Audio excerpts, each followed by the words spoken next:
Hi, everyone. Thanks for tuning this episode of Nick Egan Times. On this episode, we have the incredible artist and music executive Genius. Genius, whose incredible influences spans across DJing, artistry, and is a music executive. Genius is the CEO of Monopoly, plus Genius is the business partner of multi-platinum artist K-Camp and the label Rare Sound. Genius is releasing his amazing upcoming album Back to the Future in the spring of 2025. Welcome to the multi-talented Genius, and thanks for coming on the podcast. For sure, for sure. Pleasure to be on here. Pleasure to talk to you. Looking forward to, what I'm saying, getting into it. Yeah, for sure. Let's do it. All right. Let's jump straight into it. Take us back. Let's go back to obviously your life growing up, your family, and I guess how everything started to transpire, especially getting into the music industry initially. Yeah, so I was born and raised in Jamaica in Westmoreland, a town called Williamsfield. I moved to America around like high school type of age. It was like a very big culture shock. I feel like, like what I saw on TV versus like where I moved to in Atlanta was two different things. I thought I was going to be in like super suburbia America, like, you know what I'm saying, just having like that experience. But I ended up moving to like, East Atlanta is kind of like the hood, you know what I'm saying? It was like a big culture shock.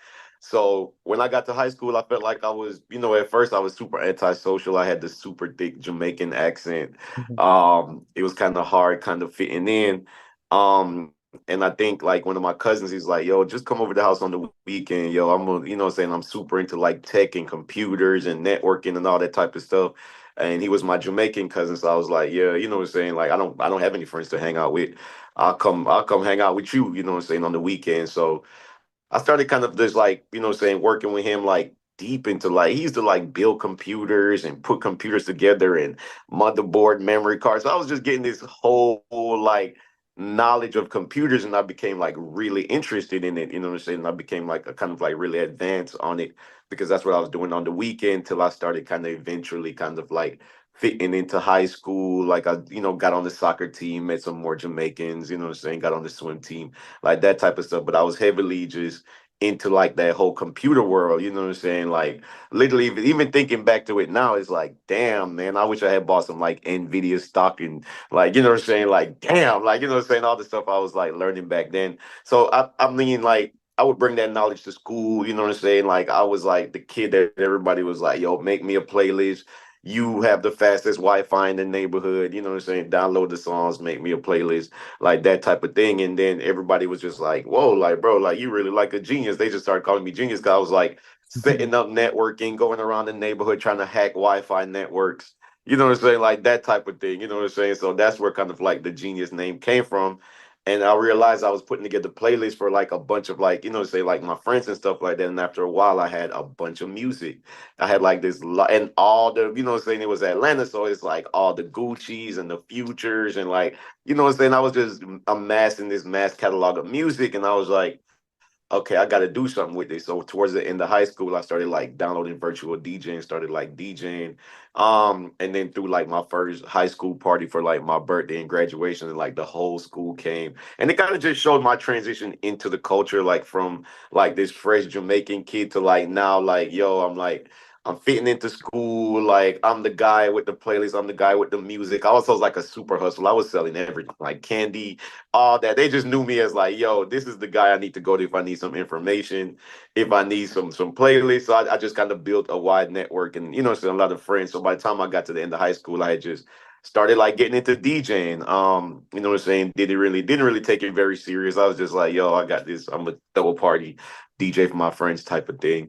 So that was kind of like the high school kind of like period for me. I was always, my parents are Jamaican. They're very strict. They was just like education, education, education. You know what I'm saying? So I came up with like both my parents. Like I love them both, but they really kept my head in the books. And yeah, so after that I graduated. I went to Clark, Atlanta for a semester in Atlanta, and I was like, yo, this is my parents want me to stay at home. I was like, I got to get out of here. It's just too close to home. So then I transferred to a school that was this Georgia Southern, and the only reason I went is like I checked like the statistics, and it was like, yo, this school has 70% women and 30% male. I was like, yo, send me down there. It was like the party school. I was like, yo, this is the party school. This is where I need to go. So that kind of brings me to college. college, I went for computer engineering, but switched my major to information technology, information system, because it was more in line with kind of like what I was learning. Just from like out with my cousin, I was already like super advanced in the topic. So I feel like that gave me a head start in college, and during college is when I really started like DJing. I remember like I went to like the local club and I was like, yo, I'm trying to DJ. And the local DJ was like, all right, bro, just wait around, man. I'll see if I give you a chance. And he actually waited till like 5 minutes till the club and he was like, okay, you can play now. And I was like, bro, everybody's leaving. But I went up there and I played my set and everybody started walking back in the club. And he was like, oh shit, you're dope. Like, what the fuck? Like, so what I'm saying? After that moment, he just started kind of putting me on, and I started DJing in college, and then I started like throwing all the parties, to the point where I just became I established a company. We was like one of the biggest promotional company in the Savannah, South Georgia area. We were doing concerts. We booked Drake. We booked Nicki Minaj. Like by the end of college, like my education was like second. I was making so much money. I was just like, yo, degree. Like I'm making more than my professor. So, you know what I'm saying? I got really good at DJing, established myself in that area. And I was also getting in the mixtape game, you know what I'm saying, throughout college. I was like, yo, I wanted to be like drama, you know what I'm saying? DJ drama, DJ scream, I look up to those guys, you know what I'm saying? I was like, yo, I'm a host mixtape. So I started working with a bunch of artists as I was getting my name out there or whatever. And a couple of those artists was like K Camp early, you know what I'm saying, which eventually became my business partner. I remember when I met him, it was just the weirdest thing. We booked him for a show. He showed up like super drunk, just throwing up, and I was just like, bro, this dude is crazy. But then he took the mic and went up there and rocked it, and I was like, oh, this guy's special. So, I said after I graduated college, I moved back to Atlanta, and I actually started doing enterprise security. I was just like, okay, that was just some fun college experience. I'm not DJing anymore like that. I'm just gonna go get a corporate job. And I was like, yo, I remember I was like working. I was like, yo, this is gonna be my life forever, yo. Like this is what I gotta look forward to. Like, it's tech industry. Like, you know what I'm saying? I love all my tech guys, but they're a little weird. Some of them are a little weird. You know what I'm saying? Like, bro, I'm Sure. not gonna play World of Warcraft with you all day long. Like, you know what I'm saying?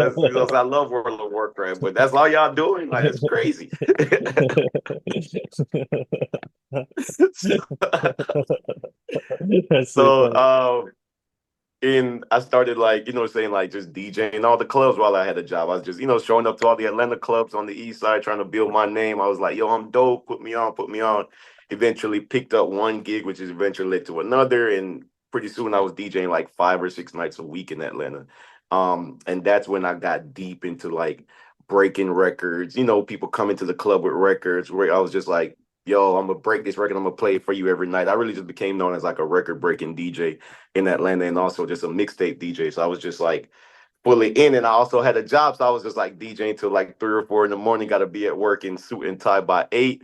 Um and I didn't even realize like this was the day like it was just the corporate America was over for me. Like I showed up one day to my office and HR called me to the office and they're like, yo, do you know you've been late every single day this month? And I was just like, my mind was so gone into like the music, like in DJing, I didn't even like think about just being late. I was just like, yo, I'm just trying to make it work. So I remember she was like, yo, I should fire you right now, but I'm gonna give you one more chance. And I went back to my desk, I packed up my stuff. I just left. I just was just like, you know what? Like, I'm gonna go full force in the music thing. So my parents was like, I called my parents. I was like, hey, I'm moving back in. I'm gonna put a studio in your basement. I'm gonna do it full time. And they're like, wait, what?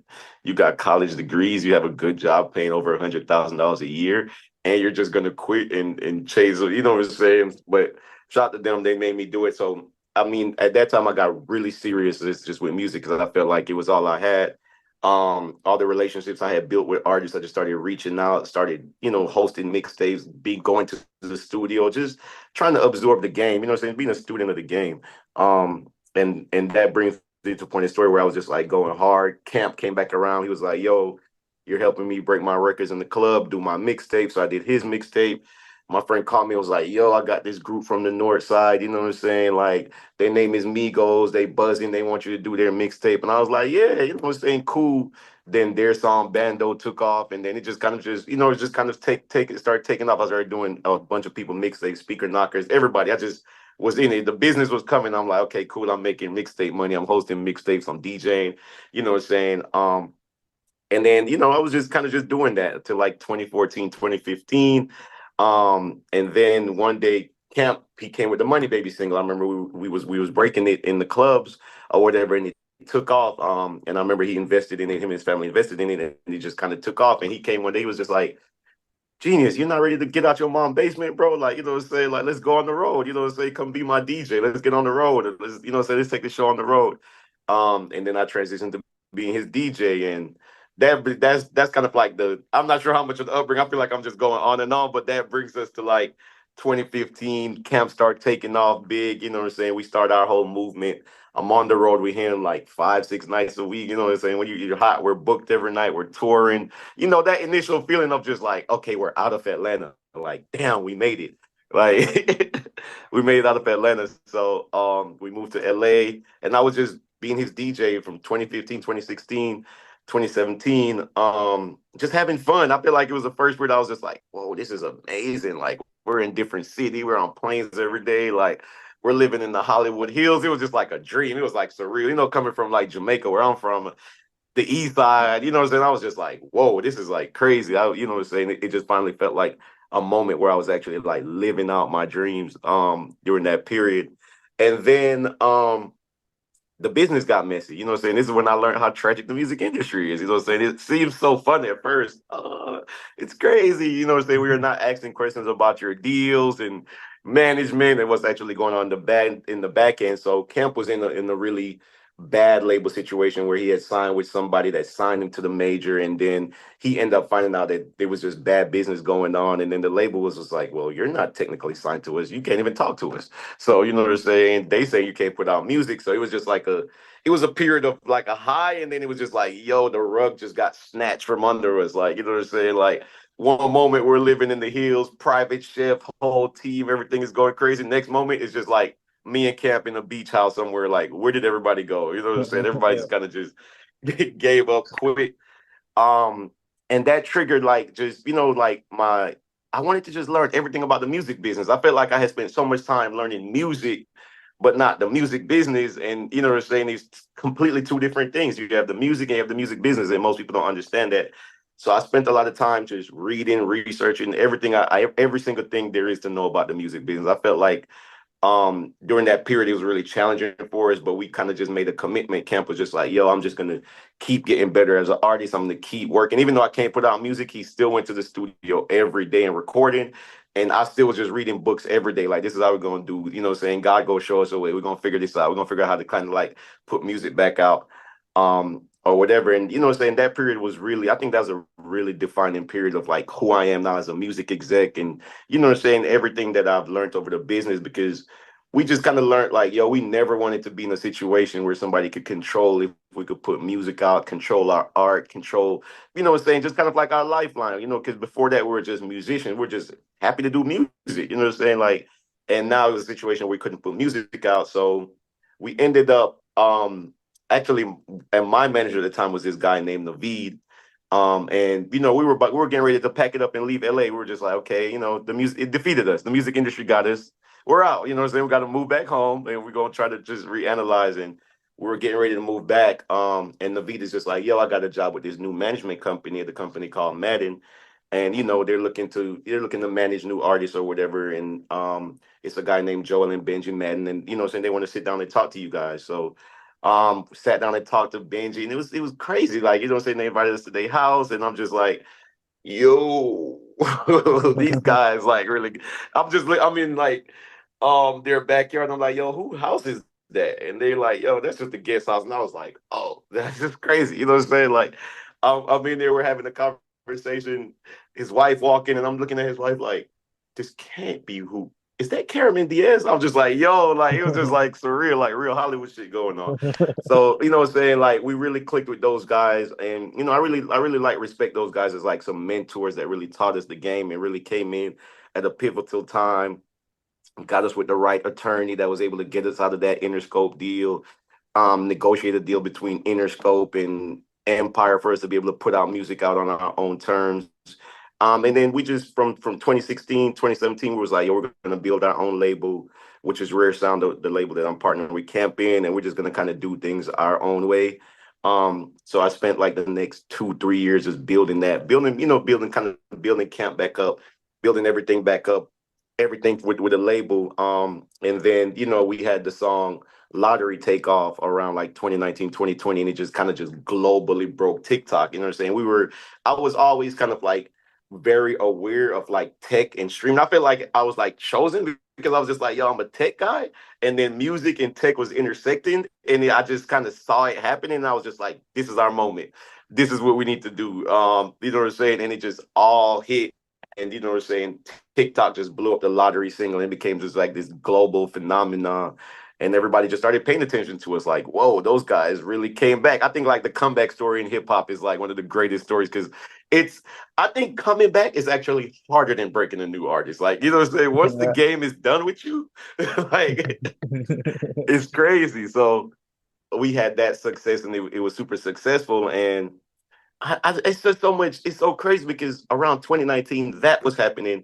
And I was watching a Jay-Z interview and he was just like, yo, when we figure out our own distribution, when we figure out how to make that, that's when we're going to take over the game. You know what I'm saying? And I was just like, yo, I feel like I know everything about the music industry. Why can't we just set up our own pipes as distributors and just distribute our own music? Like, because even if we do have control of the label, you still have to go through a distributor, you know what I'm saying, to get your Yeah. music out. It doesn't matter. Like, so I did a ton of research. I flew over to Europe in 2019, met with some guys from Israel, some dope coders from around the world. And I was just like, y'all want to build my own distribution platform. So then I started just getting the coding in place, started working with like Fuga and a couple of the companies to kind of just build my platform. And I was like, I want to launch this. And I want it to be somewhere where like, yo, if you're coming off a major, and because like I saw what the problem was in distribution. You have like the aggregators like TuneCore, CD Baby, and all this, and they're providing these services, but if nobody's actually like marketing your stuff or like fighting for you at DSPs to be on like the front page, you're just gonna fall kind of flat unless you just have a ton of momentum. So I wanted to bring back what distribution was like. Yo, I'm trying to get your product placed on the front page of stores so it could sell, which is in essence what distribution is and what distribution was kind of missing unless you were like with Empire, a couple of the big distributors that really care about you.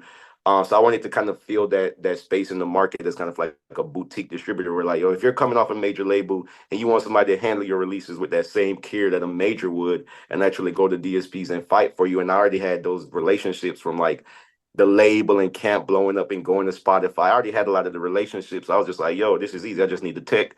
So we built the tech and launched in 2019.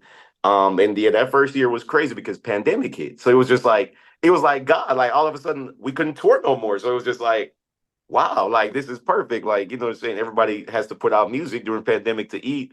And here goes a system that, you know what I'm saying, that's like top of the line. And we're gonna do the pitching and editorial. And we're already got the marketing funnel because a lot of the marketing funnels I was developing from Rare Sound, I was just able to implement a bunch of across the different artists as far as like influencer marketing, viral PR, driving millions of impressions on Twitter and stuff like that. And we used to sell those to the record labels. You know what I'm saying? Like before I started distribution, which is why I wanted to get into it because I was just like, yo, Mixtape Monopoly. Monopoly was a marketing company at first, right? And we were selling like viral PR, influencer marketing to damn near all the majors.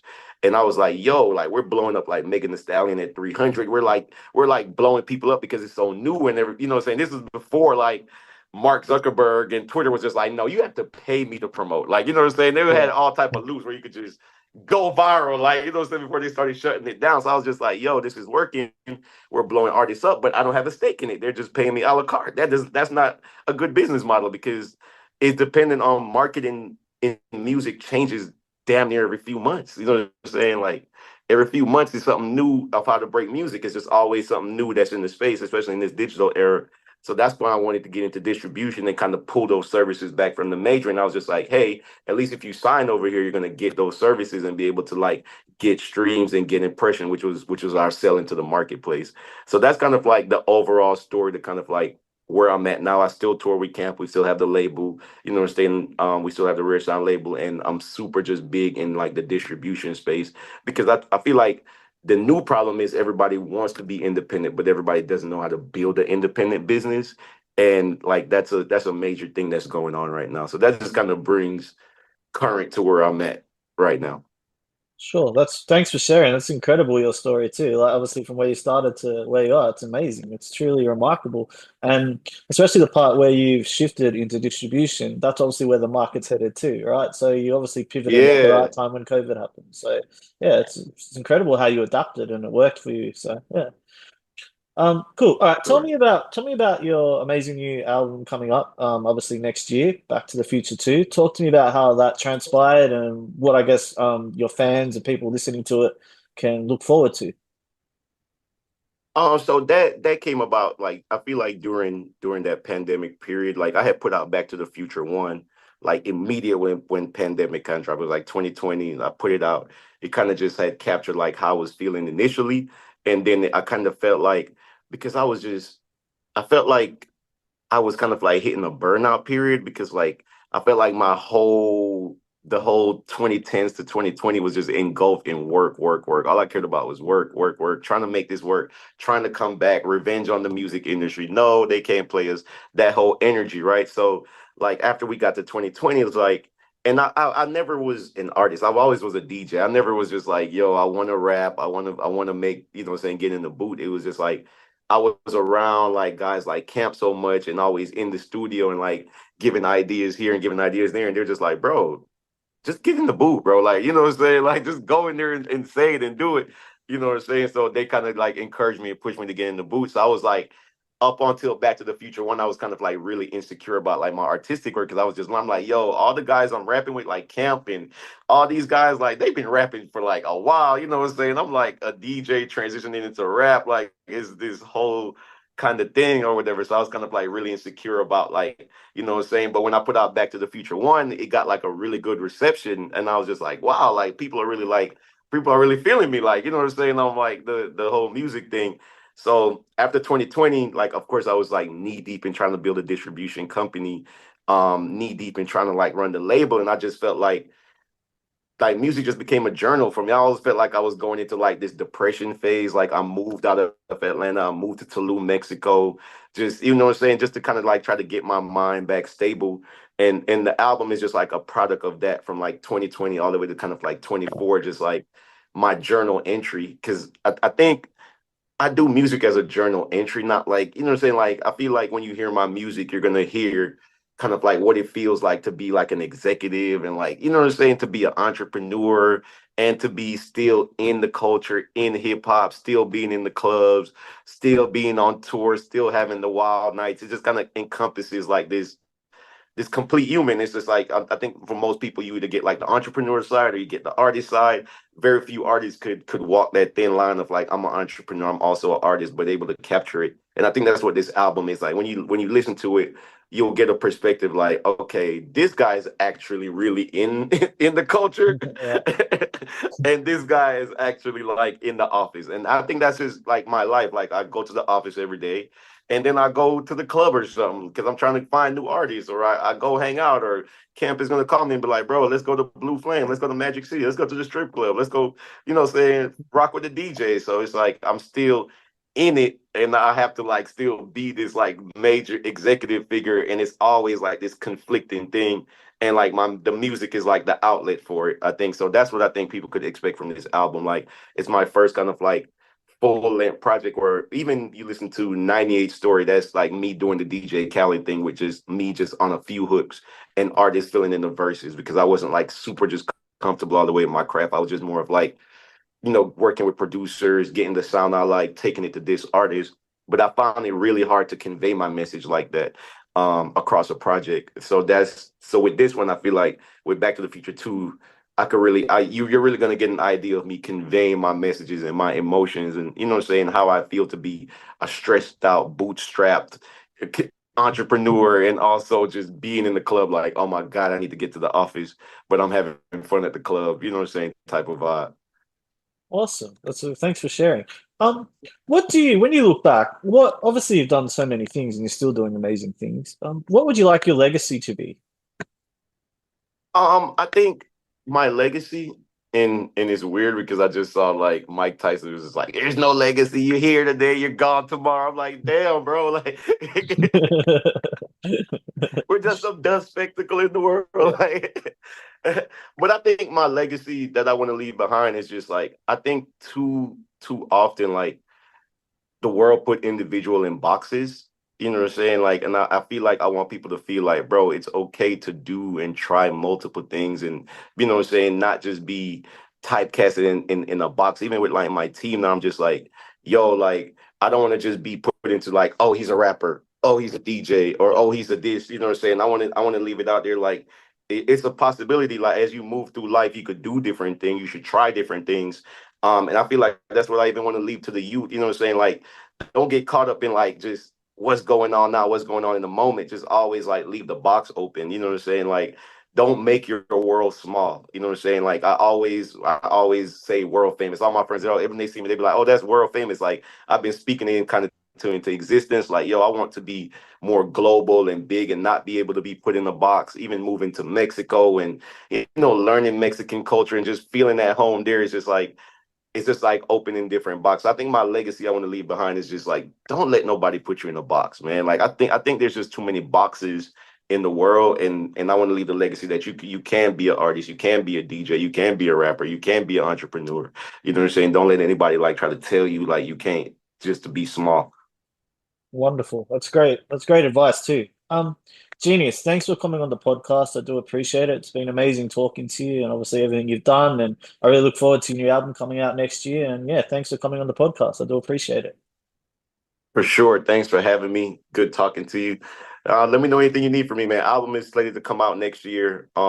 Anybody that want to look at like the distribution and stuff, monopolydistribution.com, you get a good overview of kind of like our services and everything we have going on. Cause I do want to inspire just the next generation of artists to take ownership of their business, build their independent business the right way, because we're all about like an artist being able to make a living off your music. I think that's the biggest thing. Like I'm trying to push right now, like creating revenue streams for artists to be able to survive and eat off their music. So that's that side. And yeah, the album is coming next year. You could always check out my stuff now on all the streaming platforms at I Am the Genius on all the socials. I look forward to hearing from everybody that's tuned in. Beautiful. Thanks for sharing. And yeah, cool. Have a great day. You as well, bro.